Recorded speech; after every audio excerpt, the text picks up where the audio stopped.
नमस्कार दोस्तों, भूमिका पब्लिकेशन के YouTube चैनल में आप लोगों का स्वागत है। मित्रों, जैसा कि आप लोगों को पता है कि अपनी पहली यूनिट चल रही है और जो पहली यूनिट अपनी चल रही है उसका नाम है दोस्तों सर्कुलेटरी सिस्टम, बोले तो परिसंचरण तंत्र। और परिसंचरण तंत्र में हमने काफ़ी सारे टॉपिक पढ़ लिए, 6-7 क्लास अपन पढ़ चुके हैं। आज अगली क्लास है, लगभग 10 से 12 जो क्लास हैं वो अपनी सर्कुलेटरी सिस्टम की है। लेकिन मित्रों, मैं जितने भी टॉपिक आपको पढ़ाऊंगा वो सारे इसी तरीके से पढ़ाऊंगा। जैसे कि मैंने काफी एनालिसिस किया कि बहुत सारे जो ऐसे चैनल हैं जो अपने आप को इंडिया का लार्जेस्ट और बिगेस्ट और नंबर 1 चैनल समझते हैं, ठीक है, वहां से मैंने काफी सारे वीडियोस उनके देखे सब्जेक्ट वगैरह के। तो सारा सर्कुलेटरी सिस्टम केवल 2 या 3 क्लास में फिनिश है। मित्रों, ऐसी शॉर्ट एंड स्वीट जो चीजें, इतनी ज्यादा शॉर्ट एंड स्वीट जो चीजें हैं, वहां से आप देख तो लोगे, कॉन्फिडेंटली भी हो जाओगे, लेकिन एग्जाम में आपको वहां से मैटर कतई नहीं मिलेगा। इसलिए अच्छा मैटर और संपूर्ण क्वेश्चन आप चाहते हैं कि एग्जाम में आपको पेपर में देखने को मिले, तो उसके लिए तो दोस्तों हमें कंप्लीट ही पढ़ना पड़ेगा, इसमें कोई शंका नहीं है, क्योंकि सफलता का कोई शॉर्टकट नहीं होता। इसलिए मैं हर टॉपिक को सही तरीके से और कंप्लीट पढ़ना पड़ेगा दोस्तों, क्योंकि ये कॉम्पिटिशन एग्जाम है, इसमें पता नहीं कहां से क्या प्रश्न पूछ लिया जाए। सबसे पहली बात कि आज अपन जो पढ़ेंगे, तो मैं आपको ये बता दूं कि आप लोग जो अपना चैनल है दोस्तों, इस चैनल को ज्यादा से ज्यादा लाइक, सब्सक्राइब और शेयर करें, ठीक है, ताकि काफी लोगों तक अपनी जो बढ़िया चीजें ये पहुंच पाए। मित्रों, कभी भी इंसान को ये नहीं सोचना चाहिए कि केवल मैं पढ़ूं, किसी और को पता नहीं चलना चाहिए, ऐसा नहीं है। क्योंकि एजुकेशन जो है, ठीक है, विद्या जो है, कि जितनी ज्यादा अपन बांटते हैं दोस्तों, उतनी ही ज्यादा इसका जो है वो विकास होता है, डेवलपमेंट होता है। इसलिए अगर आप ऐसा सोचते हैं तो गलत सोचते हैं, अपनी सोच को थोड़ा सा सही करें, सकारात्मक करें, क्योंकि सकारात्मक सोचते हुए अपन आगे तक पहुंचेंगे। तो दोस्तों, आज जो अपना टॉपिक है वो है अगला टॉपिक। देखो, मैं आपको थोड़ा सा रिकैप करवा दूं कि लास्ट टाइम अपना जो टॉपिक चल रहा था वो टॉपिक चल रहा था रक्त का संगठन। अपना टॉपिक था कंपोजिशन ऑफ ब्लड, रक्त का संगठन।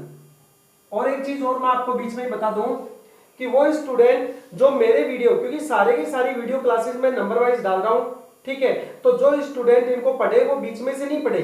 जैसे कोई भी वीडियो आपको देखना है वो देख लो, लेकिन आप क्रम से कंप्लीट पढ़े। जैसे एक यूनिट के, अब जैसे सर्कुलेटरी सिस्टम है, इसके अपने 12 वीडियो अपलोड होंगे टोटल के टोटल, तो आप उनको क्रम से देखो। क्रम से आप देखोगे तो मैं कह रहा हूं कि आपको कहीं और कोई पुस्तक पढ़ने की, किसी और संस्था की कोचिंग में जाने की, कहीं और कहीं भी जाने की कोई आवश्यकता आपको बिल्कुल नहीं पड़ेगी दोस्तों। आप केवल और केवल यहां से आप पढ़ सकते हैं। इसमें आप लोगों का समय का भी फायदा है और धनराशि का भी फायदा है। बिना फीस दिए आप लोग यहाँ से बहुत ही बढ़िया तरीके से अगर प्रिपरेशन कर सकते हैं, तो आप इतने परेशान क्यों हो रहे हैं? आप लोग बस केवल जुड़े रहे मेरे साथ। साइंस में मैं ये वादा करता हूं दोस्तों, साइंस में आपको बिल्कुल भी पीछे मुड़ के नहीं देखने दूंगा। किसी भी एग्जाम में आपका सिलेक्शन साइंस के भरोसे नहीं रुकेगा, ये बात ध्यान रखना, अगर आपने मेरे कंप्लीट वीडियो देखे हैं तो, ठीक है। यस, आ जाइए दोस्तों। तो अपना जो टॉपिक चल रहा था वो था ब्लड का संगठन। और इस रक्त के संगठन में हमने ये देखा कि रक्त में 2 प्रकार के पदार्थ होते हैं, जिनमें पहला पदार्थ था दोस्तों कणिकाएं, और हमारे दूसरे पदार्थ का नाम है प्लाज्मा। यही अपन पढ़ रहे थे। इसके बाद हमने पढ़ा कि कणिकाएं 45% होती है और प्लाज्मा जो है ये 55% होता है। दोस्तों, ये कणिकाएं 3 प्रकार की होती है, एक है आरबीसी, एक है डब्ल्यूबीसी और एक है प्लेटलेट्स। इसके बाद हमने ये पढ़ा था कि हमारा संपूर्ण जो रक्त है, ये रक्त RBC plus WBC plus platelets plus plasma से मिलकर बना है। इसका मतलब हमारे रक्त में 4 प्रकार के पदार्थ पाए जाते हैं। ये मैंने आपको इंट्रोडक्शन में बताया, जिसमें सबसे पहले हमने आरबीसी पढ़ा, फिर हमने डब्ल्यूबीसी पढ़ा और कल लास्ट क्लास में अपन ने प्लेटलेट्स पढ़ा। आज अपन जो पढ़ेंगे दोस्तों वो है अपना प्लाज्मा। ये प्लाज्मा पढ़ने के बाद हमारा रक्त का संगठन वाला जो टॉपिक है वो कंप्लीट हो जाएगा। क्लियर? यस। तो आज का जो अपना टॉपिक है, ये टॉपिक है दोस्तों प्लाज्मा। नाउ अब आप हेडिंग लगा लीजिएगा। अगर आप लोग मेरे साथ के साथ लिखते हैं तो भी अच्छी बात है, और साथ में नहीं लिखते तो भी कोई दिक्कत नहीं है। बाकी आप लोग लिखने का काम ना करें तो बेटर रहेगा, ठीक है दोस्तों। आप लोग तो केवल वीडियो को बिल्कुल कंसंट्रेशन से देखो, और उसके बाद जब भी आपको रिवीजन करना हो, डायरेक्ट नंबर वाइज सारे वीडियो और टाइटल वाइज डाले हुए तो वीडियो खोलो और वहां से वापस अपना रिवीजन करो, ठीक है। यस दोस्तों, आज का अपना जो टॉपिक है वो है नंबर 4 और वो है प्लाज्मा। आज अपन पढ़ेंगे दोस्तों प्लाज्मा। रक्त का अंतिम जो पदार्थ है वो है प्लाज्मा। दोस्तों प्लाज्मा, सबसे पहली बात आती है कि ये प्लाज्मा कहाँ पाया जाता है, तो मैं पहली बात यही कहूंगा कि यह रक्त का निर्माण करता है, या यूं कह दो यह रक्त में पाया जाता है। और दोस्तों रक्त में इसके पाए जाने का जो प्रतिशत है, अगर आपसे इसका प्रतिशत पूछे तो इसका प्रतिशत होता है 55%, यानी रक्त में यह 55% मात्रा में पाया जाता है। अगर आपसे यूं करके प्रश्न पूछ ले कि कुल प्लाज्मा कितना, तो आप निकाल सकते हो 6 लीटर का 55% निकालोगे तो वही प्लाज्मा का प्रतिशत या प्लाज्मा की मात्रा आएगी। तो दोस्तों 55% प्लाज्मा हमारे रक्त में पाया जाता है, लेकिन एक चीज ध्यान रहे यहाँ पर, इस प्लाज्मा के अंदर 90%, यदि हम प्लाज्मा के संगठन की बात करें तो दोस्तों प्लाज्मा, केवल प्लाज्मा के अंदर 90% मात्रा में जल पाया जाता है। 90% मात्रा में H2O बोले तो जल पाया जाता है। दोस्तों 90% मात्रा जो है प्लाज्मा की वो जल से बनी हुई है, और इसका शेष जो बच गया 10% भाग, इस 10% भाग में दो प्रकार के पदार्थ पाए जाते हैं, जिनमें एक है आपका कार्बनिक पदार्थ और एक है दोस्तों अपना अकार्बनिक पदार्थ। इसका मतलब ये हुआ कि प्लाज्मा के 10% भाग में कार्बनिक और अकार्बनिक पदार्थ पाए जाते हैं। दोस्तों कार्बनिक पदार्थ वे होते हैं जिनमें कार्बन पाया जाता है, और अकार्बनिक पदार्थ वे होते हैं जिनमें कार्बन नहीं पाया जाता है। तो सबसे पहले अपन बात करते हैं कि इसमें जो कार्बनिक पदार्थ पाए जाते हैं, ये कार्बनिक पदार्थ कौन कौन से हैं। तो दोस्तों प्लाज्मा में जो कार्बनिक पदार्थ पाए जाते हैं, ये कार्बनिक पदार्थ निम्न है। जैसे एक है आपका प्रोटीन, मैं सबसे पहले क्रम वाइज लिख देता हूं ताकि प्रोटीन का डिस्क्रिप्शन कर दूंगा। दोस्तों एक है अपना अमीनो अम्ल, जो कि कार्बनिक पदार्थ के रूप में प्लाज्मा में पाया जाता है। एक है मित्रों अपना यूरिक अम्ल, जिसके यूरिया अपन कह सकते हैं, और एक है दोस्तों अपना प्रोटीन। मुख्यतः ये तीन प्रकार के जो पदार्थ हैं ये हमारे कार्बनिक भाग में पाए जाते हैं, और एक आपका एक और मैं यहाँ ऐड कर देता हूं, वो है दोस्तों ग्लूकोज, यानी कि कार्बोहाइड्रेट। कार्बोहाइड्रेट भी पाया जाता है प्लाज्मा में। और एक पदार्थ जो है अपना वो है दोस्तों प्रोटीन, ये है प्रोटीन। तो ये पदार्थ जो है ये हमारे कार्बनिक भाग में प्लाज्मा में पाए जाते हैं। ये जो प्रोटीन हमारे प्लाज्मा में पाई जाती है दोस्तों, ये प्रोटीन कौन कौन सी हैं, यदि हम इन प्रोटीन्स का नाम देखें तो मैं यहाँ आपको इनके नाम बता देता हूँ। दोस्तों एक तो आपकी ग्लोबिन प्रोटीन होती है, ग्लोबिन प्रोटीन। एक होती है दोस्तों एल्ब्यूमिन प्रोटीन, एल्ब्यूमिन प्रोटीन। एक होती है दोस्तों थ्रोम्बिन प्रोटीन, थ्रोम्बिन प्रोटीन। और एक होती है अपनी प्रोथ्रोम्बिन प्रोटीन, प्रोथ्रोम्बिन, या इसको मैं डायरेक्ट फाइब्रिनोजन लिख देता हूं, ज्यादा बेस्ट रहेगा।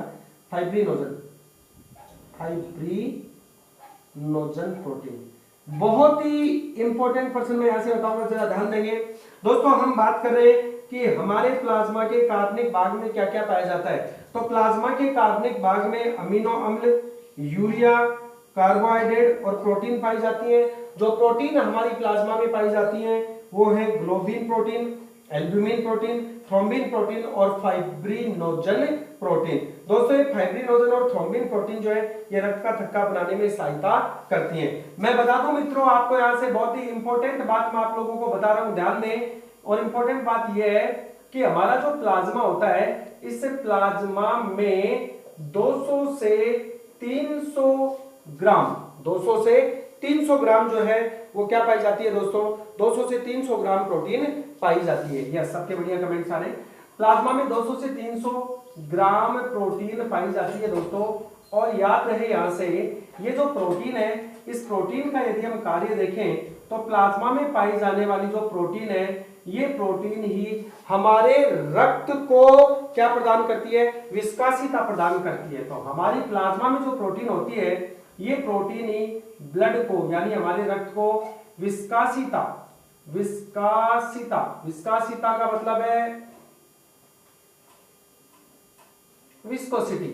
तो हमारी प्लाज्मा में पाई जाने वाली प्रोटीन हमारे ब्लड को विस्कासिता, विस्कासिता का मतलब हो गया दोस्तों गाढ़ापन प्रदान करती है। क्लियर? यस। अब देखिए बहाव जो होता है वो इन प्रोटीनों के कारण ही कम होता है ब्लड का। यस। अब देखो यहाँ पर हमने कहा कि प्लाज्मा में 200 से 300 ग्राम प्रोटीन पाई जाती है और जो प्रोटीन प्लाज्मा में पाई जाती है वही हमारे रक्त को विस्कासिता प्रदान करती है। अगली बात यहाँ से आप लोग ये जरूर ध्यान रखिएगा दोस्तों कि ये जो प्रोटीन है इनमें से मुख्यतः एक तो ग्लोबिन और एल्ब्यूमिन, ये दोनों प्रोटीन, एक तो ग्लोब्यूलिन प्रोटीन, ग्लोब्यूलिन, और एक जो प्रोटीन है अपनी वो है एल्ब्यूमिन, एल्ब्यूमिन।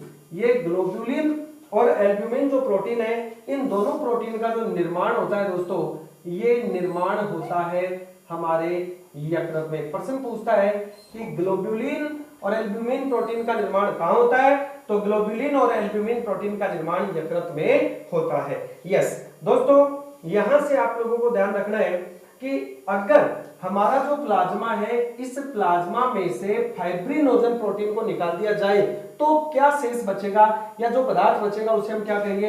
ये बहुत ही महत्वपूर्ण प्रश्न है और परीक्षा में पूछा जाता है कि व्हाट इज सीरम, ये करके आपको प्रश्न पूछेगा कि सीरम क्या है, तो हमारा जवाब होगा कि plasma minus fibrinogen protein, plasma minus fibrinogen. यदि दोस्तों प्लाज्मा में से फाइब्रिनोजन प्रोटीन को निकाल दिया जाए तो शेष जो पदार्थ बचता है वो कहलाता है अपना सीरम। तो सीरम क्या है, फाइब्रिनोजन विहीन प्लाज्मा ही क्या कहलाता है, सीरम कहलाता है। क्लियर? यस। तो ये तो अपने कार्बनिक भाग है। अब बात आती है कि हमारे प्लाज्मा के अंदर जो अकार्बनिक भाग पाए जाते हैं, ये अकार्बनिक भाग या अकार्बनिक जो पदार्थ हैं वो कौन कौन से। तो दोस्तों यदि हम अकार्बनिक पदार्थों की बात करें तो अकार्बनिक पदार्थों में निम्न तत्व शामिल है, जैसे एक आपका सोडियम आयन, एक आपका पोटेशियम आयन, एक अपना है मैग्नीशियम आयन, एक अपना है क्लोराइड आयन, ठीक है, और एक है दोस्तों अपना NaCl, सोडियम क्लोराइड। ध्यान रहे यहां से अकार्बनिक पदार्थों में हमारे रक्त में सर्वाधिक मात्रा में पाया जाता है NaCl, सर्वाधिक मात्रा में। तो प्रश्न पूछेगा कि निम्न में से कौन हमारे रक्त में या प्लाज्मा में की बात है, हमारे रक्त में निम्न में से कौन एक अकार्बनिक पदार्थ हमारे रक्त में सर्वाधिक मात्रा में पाया जाता है, तो वह है दोस्तों NaCl, सोडियम क्लोराइड। कौन सा पाया जाता है, सोडियम क्लोराइड पाया जाता है। अब देखिए दोस्तों यहीं से आपको जो प्रश्न पूछेगा उन प्रश्नों में आपसे यहां से पूछा जा सकता है कि हमारा जो प्लाज्मा होता है इस प्लाज्मा की अवस्था, तो यदि आपको प्लाज्मा की अवस्था पूछी जाए तो दोस्तों प्लाज्मा की अवस्था तरल होती है। कैसी होती है, तरल। और तरल अवस्था होने का कारण सबको पता है कि प्लाज्मा में 90% मात्रा में जल पाया जाता है और जिस पदार्थ में 90% मात्रा में जल होता है उसकी अवस्था हम जानते हैं दोस्तों लिक्विड होती है, तरल होती है। और इस प्लाज्मा के कारण ही रक्त की अवस्था तरल होती है। तो कई बार प्रश्न पूछता है कि रक्त को तरल अवस्था कौन प्रदान करता है, तो रक्त को तरल अवस्था प्रदान करता है प्लाज्मा। प्लाज्मा तरल क्यों है, क्योंकि प्लाज्मा में 90% क्या है, जल है। क्या है दोस्तों, 90% जल है। और वैसे मैं आपको बता दूं हमारा शरीर जो है ये मैक्सिमम जल से बना हुआ है, लगभग 70% जो भाग है वो जल से निर्मित है हमारे शरीर का। तो प्लाज्मा की अवस्था तरल है। आपसे पूछेगा कि प्लाज्मा का रंग कैसा, ये इसके भौतिक गुण है। तो प्लाज्मा का यदि आपको रंग पूछे दोस्तों तो प्लाज्मा का रंग होता है हल्का पीला। प्लाज्मा का रंग कैसा होता है, हल्का पीला रंग।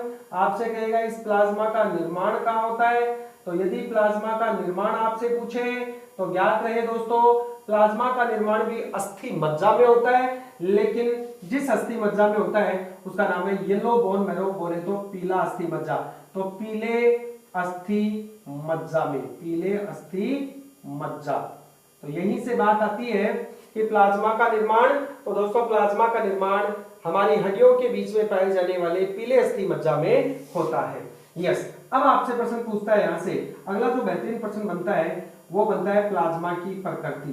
तो दोस्तों प्लाज्मा की यदि हम प्रकृति की बात करें तो प्लाज्मा की प्रकृति होती है दुर्बल क्षारीय। कैसी होती है, दुर्बल क्षारीय। और किसी भी पदार्थ की जो प्रकृति होती है दोस्तों ये प्रकृति निर्भर करती है उस पदार्थ की पीएच मान पर। और मैं आपको पहले ही बता चुका हूं, पहले वाली जो विगत जो क्लास थी आरबीसी उसमें बता चुका हूं कि पीएच का मतलब पोटेंशियल ऑफ हाइड्रोजन आयन है, पावर ऑफ हाइड्रोजन आयन है, या परसेंटेज ऑफ हाइड्रोजन आयन भी आप कह सकते हैं। और इस पीएच मापक्रम की खोज जो है सोरेनसन नामक वैज्ञानिक ने सन 1900 में की थी। और इस पीएच के आधार पर उन्होंने पीएच स्केल बनाया और पीएच स्केल के आधार पर उन्होंने पदार्थों को अलग अलग प्रकृति में विभाजित किया, जैसे अम्लीय, क्षारीय, उदासीन और बफर।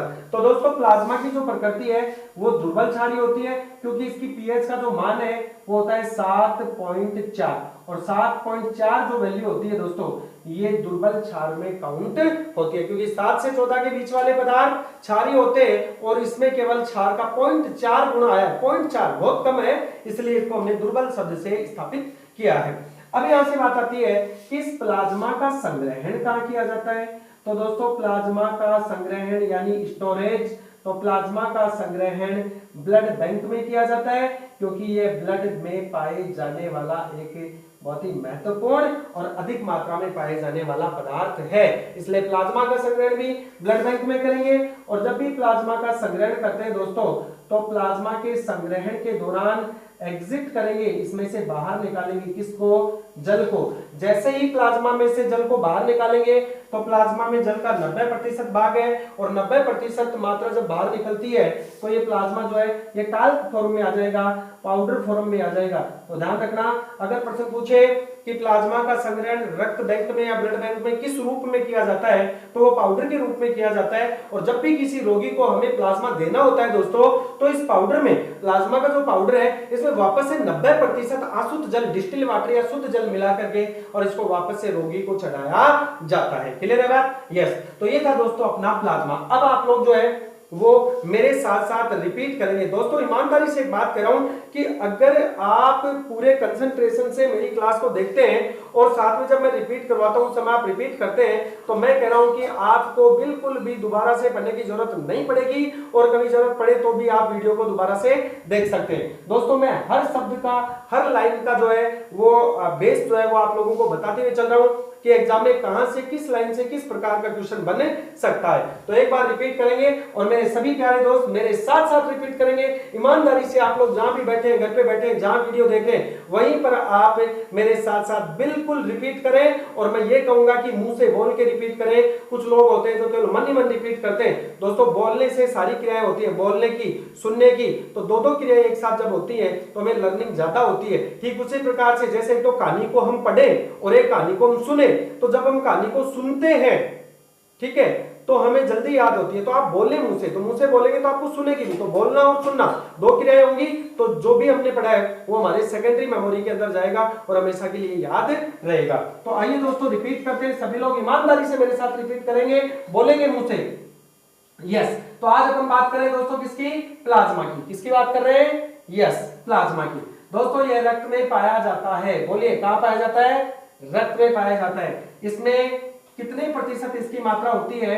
तो दोस्तों रक्त में इसकी 55% मात्रा। कितने प्रतिशत? 55%। शाबाश। यस दोस्तों 90% जो मात्रा इसमें उसमें जल होता है। तो प्रश्न आएगा कि प्लाज्मा में कितना प्रतिशत जल पाया जाता है? बोलिए यस 90%। दोस्तों शेष इसका जो 10% भाग बच गया इसमें कौन कौन पाया जाता है? पहला यस कार्बनिक, दूसरा अकार्बनिक पदार्थ। शाबाश। दोस्तों जो कार्बनिक पदार्थ है ये कौन कौन से? कार्बनिक पदार्थों में पहला, बोलिए दोस्तों, पहला यस अमीनो अम्ल, दूसरा यस यूरिया, तीसरा कार्बोहाइड्रेट, शाबाश, चौथा प्रोटीन। Very good. प्रोटीन जो है वो कौन कौन सी होती है? मुख्यतः 4 प्रकार की प्रोटीन पाई जाती है। पहली है ग्लोबिन, शाबाश, दूसरी एल्ब्यूमिन, तीसरी थ्रोम्बिन और नंबर 4 फाइब्रिनोजन। यहां से भी एक बहुत ही स्पेशल प्रश्न बनता है कि इस प्लाज्मा में जो प्रोटीन पाई जाती है वो कितनी पाई जाती है? तो बताइए दोस्तों प्लाज्मा में प्रोटीन का प्रतिशत कितना, या सॉरी कितनी मात्रा कितनी? तो 200 से 300 ग्राम। कितनी होती है? यस 200 से 300 ग्राम। शाबाश। दोस्तों प्रोटीन जो है ये ब्लड को क्या प्रदान करता है? विस्कासिता, विस्कोसिटी, ठीक है, शांता का गुण प्रदान करता है, जिसके कारण ही रक्त थोड़ा गाढ़ा होता है और कम दूरी तक बह पाता है। दोस्तों ये ग्लोबिन और एल्ब्यूमिन जो प्रोटीन है ये कहां निर्मित होती है? यस यकृत में निर्मित होती है। बोलो सीरम क्या होगा? Yes plasma minus fibrinogen. Very good.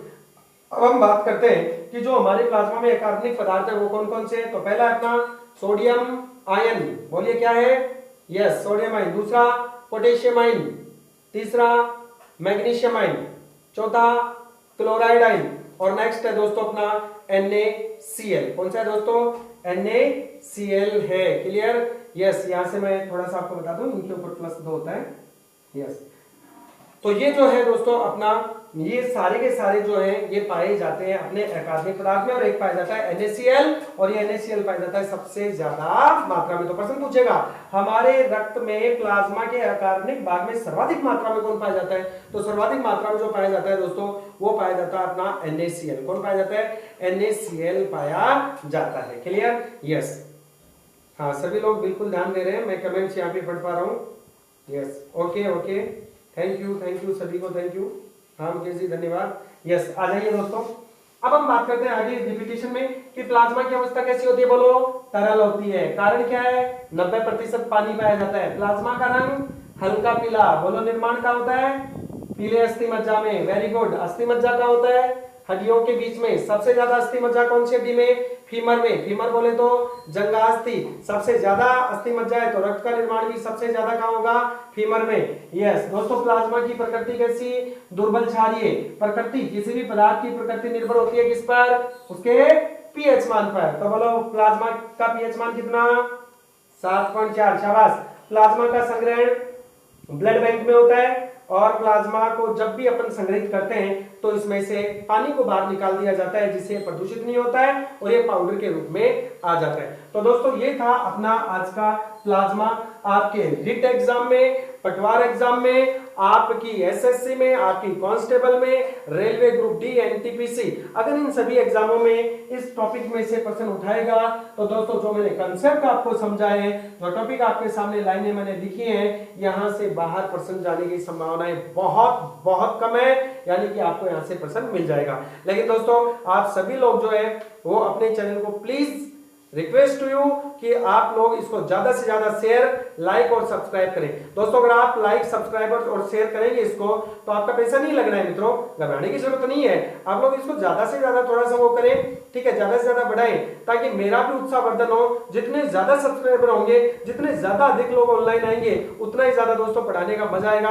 आप लोगों के जो है क्वेश्चंस आएंगे, उनका जवाब दूंगा, वो सारी चीजें अपने को करनी है। तो इसी के साथ अपना जो है दोस्तों ये कंप्लीट हो गया प्लाज्मा। Clear, yes. अब इसमें मैं एक छोटा सा आपको टॉपिक और बता देता हूं 2 मिनट का, और वो अपना टॉपिक है दोस्तों रक्त के कार्य, फंक्शन ऑफ ब्लड।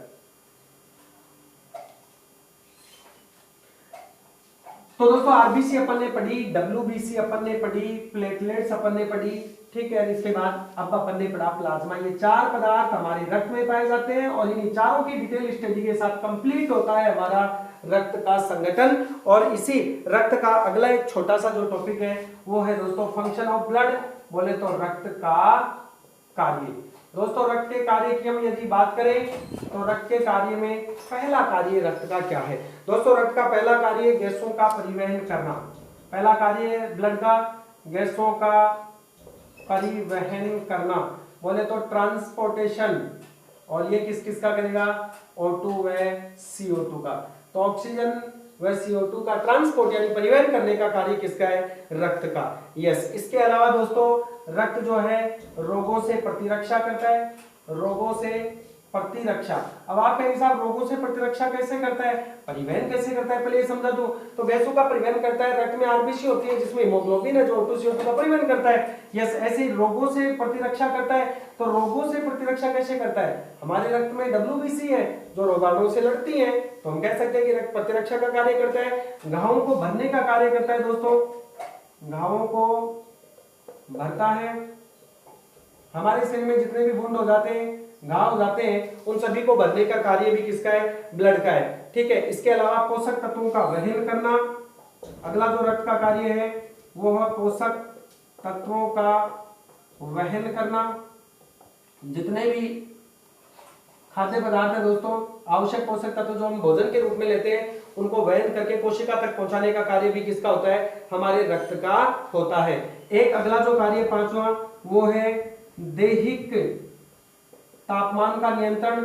हमारे शरीर का जो तापमान है दोस्तों, हमारे शरीर का जो निश्चित तापमान हम समतापीय 37 डिग्री सेंटीग्रेड जो तापमान है अपना, फ़ारेनहाइट में 98.6 डिग्री जो फ़ारेनहाइट है, ये सारा जो हमारे देह का तापमान है, इसका नियंत्रण करने का कार्य भी किसका है? हमारे रक्त का है।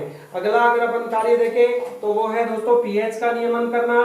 तो रक्त हमारे पीएच का नियमन करता है, ठीक है, शरीर के पीएच का नियमन करने का कार्य भी रक्त का है। इसके अलावा जब घाव हो जाता है, चोट लग जाती है, रक्त बहता है, तो वहां पर स्कंदन करने का कार्य, तो स्कंदन करना यानी ब्लड क्लोटिंग करना, रक्त का थक्का बनाने का कार्य भी किसका है? स्वयं रक्त का है दोस्तों, जिसमें प्लेटलेट्स होती है जो रक्त का थक्का बनाने में सहायता करती है। और इसके अलावा अगला हमारा जो कार्य रक्त का वो है दोस्तों लस्सी का निर्माण।